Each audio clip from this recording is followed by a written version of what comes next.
Hope everyone is doing well tonight. Just wanted to, glad to be alive on this Monday and for being able to join you for Monday's motivational message. Monday's motivational message. I always look forward to Mondays.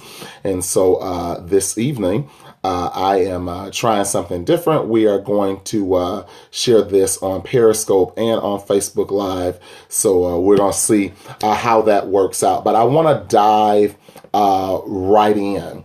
Monday's motivational message tonight really kind of comes to me as it relates to change in life. It has been said that one of the only constants in life is change.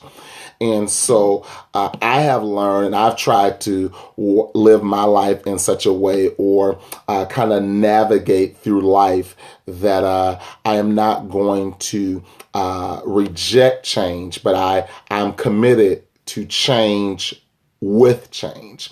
I'm committed to go with the changes. And very honestly, I also believe that any improvement is worth the investment. Any improvement is worth the investment. I think a lot of times in life, we have a tendency of trying to get answers to questions. And tonight, I want to share with you, and I want to strongly advise you, don't answer the question, but question the answer. If you are not comfortable with the answers that you have in life and your current reality, you don't really need answers to questions as much as you need to question the answer. I know it's a different kind of concept, but I want to challenge you for a moment. And I want to give you 6 questions that every individual has to ask him or herself regularly throughout their lives. 6 fundamental and sound questions that you have to answer and ask yourself throughout life. And so once again, I'm on the concept, don't answer the question, but question the answer. The first question is, what does God expect of me? What does God expect of me? It is a question of purpose. And a lot of times we want to get to a particular place or get to a particular position in life or receive a particular possession, but we can't do any of that until we understand purpose. What does God expect of me? And in order to answer that, you have to look above you. You have to look above you and see really what it is that God expects of you. The second question is, what do I sense or feel? What do I sense or feel right now where I am in my life, in this situation, in this predicament, at this level, in this season, in this dimension? What do I sense or feel? And in order to answer that question, you have to look within you. You've got to be willing to face the truth about yourself. And I share it with you this way, that if you don't like what you're seeing on the outside, then you need to change what you're doing on the inside. Let me say that again, that if you don't like what you're seeing on the outside, then you need to change what you're doing on the inside. So to answer the question, what do I sense or feel, you have to look within you. The third question is, what have I learned? What have I learned? Lessons are so important. And one of the things I want to strongly advise you tonight is that you have to be committed to being a lifelong learner. No matter how much you know, and let me share this with you, no matter how much you know, I don't ever want you to make the mistake that all you know is all there is to know, because that is not necessarily true. So you have to ask the question, wherever you are, whatever situation you're in, what have I already learned? What lessons have I learned? And in order to answer that question, you have to look behind you. You never look behind you because you want to go back, but you do look behind you to do what I'd like to say is a background check. I'll give you a quick example. When the children of Israel came out of Egypt, you will understand that God sent the Egyptians after them. And I could never understand why God sent the Egyptians after them, but at some point in my life, I figured out why. God sent the Egyptians after them because he wanted to do a background check for them. And catch me, God's background check is different from our background check. Our background checks have to do with calling references and seeing what type of character we had and all what our work ethics are. God's background check is slightly different. God intends to have what was so bad right at your back that every time you think you want to go back, he'll remind you of how bad it was to keep you moving forward. So you've got to answer the question for yourself, what have I learned? And in order to do that, you have to look behind you. So this is our halfway point, so I want to make sure that I summarize. Tonight, I'm really strongly encouraging you to be committed to improving. And any improvement is worth the investment. So oftentimes we want the answers to questions, but if you're not comfortable with where you are and you want to improve where you are, I really strongly suggest that you question the answer. Why are you getting what you keep getting? And so the first question is that you have to ask, what does God expect of me? And so you have to look above you. The second question is, what do I sense or feel? And you have to look within you. The third question is, what have I learned? And so you have to look behind you. The fourth question is, what resources are available to me? What resources are available to me? And so you have to look beside you. There is something that you have in your present that will help to create the future that you desire. And so it is a proven principle. I know a lot of times we in the church world, we only talk about this as it relates to offering and giving, but I believe that seed time and harvest is an earthly principle.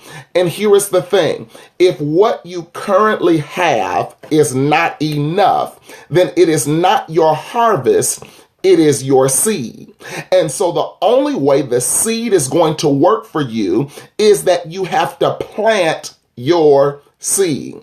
You cannot afford another day to eat your seed. You cannot afford another day to trade your seed or to give it away. You cannot afford another day to hide your seed. But the only way you're going to create a different tomorrow is to plant a different seed today. The fourth question is, what resources are available to me? It may not be financial resources. You may have the resource of time. You may have the resource of talent. You may have the resource of compassion or a kind word or of wisdom or of knowledge or of understanding. And your seed is something that you have been given in your present to produce the future that you desire. Let me say it again, that your seed is something that you've been given in your present to produce the future you desire. So what resources are available to me? You have to look beside you. The fifth question, what is happening to others? Because of what I am doing, what is happening to others? And so you have to look around you. If you are in an environment and you are not helping to positively change the environment, I posted this on Facebook this morning, and I believe that it's so true for myself and for so many others, that before God changes it, he will always change you. And that is so imperative, because a lot of times we want the circumstances to change. We want the bill amount to change. We want other people to change, whereas we're so busy looking through the window that we do not spend enough time looking in the mirror. Let me say it again. We're so busy looking through the window at others that we do not spend enough time looking in the mirror at ourselves. So we have to ask the question, what is happening to others? And in order to do that, you must look around you. The last question that you must ask yourself regularly in order to continue to improve in life is, what is the big picture? I submit to you that wherever you are in your life right now, whether it is good, bad, or indifferent, you are not living in the big picture. There is more to you than where you are right now. Even if it is a good place, your bigger picture is a better place. If it's a bad place, then your big picture can become a good place. So the sixth and final question that I suggest that you ask yourself, in an attempt not to answer the question, but to question the answer. Question why you are where you are and why are you getting what you're getting, is that you have to ask yourself, what is the big picture? Because if you don't ask yourself what is the big picture, you will stop your whole life because of a small problem. You will stop your whole life because of a small person. And I don't want you to stop your life because of a small problem or because of a small person, because you're living into a big picture. And in order to answer that question, you have to look ahead of you. One of the most profound things that I've ever been told in my life, but I think it is so practical and we see it every day, is that for those of us who drive, we see it every day. Have you ever noticed that your windshield is larger than your rear view mirror?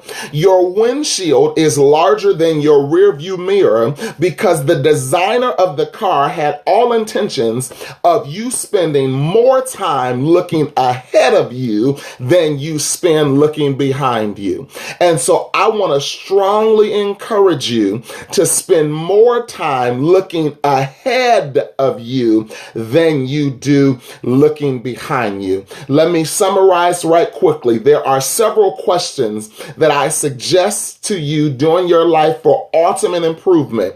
Don't continue to try to answer the question, but really question the answer. And there are 6 that I suggest to you tonight. The first one is, what does God expect of me? And so you have to look above you.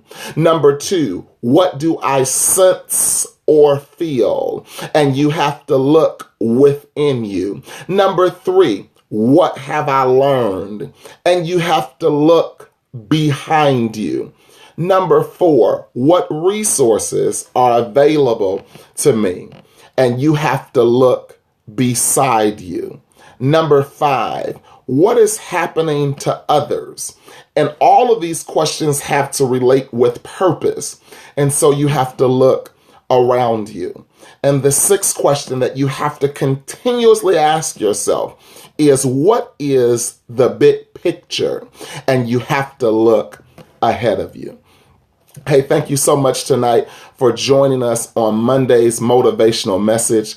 It is my joy and honor and privilege to come to you on Monday evenings just for a quick message of motivation. I hope that it is meaningful to you, that it is worthwhile to you. And I really would love that if you would get connected and stay connected with me through various forms of social media. On Facebook, you can connect with me. For my Facebook Live friends, you're already there. But for my Periscope friends who are watching, you can connect with me on Facebook at Nelson A. Henry, on Instagram, on Twitter, and on Periscope. You can connect with me at Pastor Na, N-A-H, at Pastor Na. And the majority of any sermon that I will minister on a Sunday or elsewhere, or an inspirational or motivational message, you can connect with me on YouTube. I would that you would subscribe to my YouTube channel, which is Nelson A. Henry. Just go to YouTube and search for me, Nelson A. Henry, and subscribe to the channel. I want to leave you with this, and it is something that I live by. I believe that people who provide inspiration for others have been on the verge of expiration themselves. But the only difference is that they chose to breathe one more time. And so I don't know who I'm talking to who is on the verge of death. Maybe not a physical death. Maybe it's a spiritual death. Maybe it's a financial death. Maybe it is an emotional death. Maybe it is a death of passion, a death of peace, a death of purpose. I want you to breathe again. Hey, continue to walk by faith and look good doing it. Until next time, be blessed.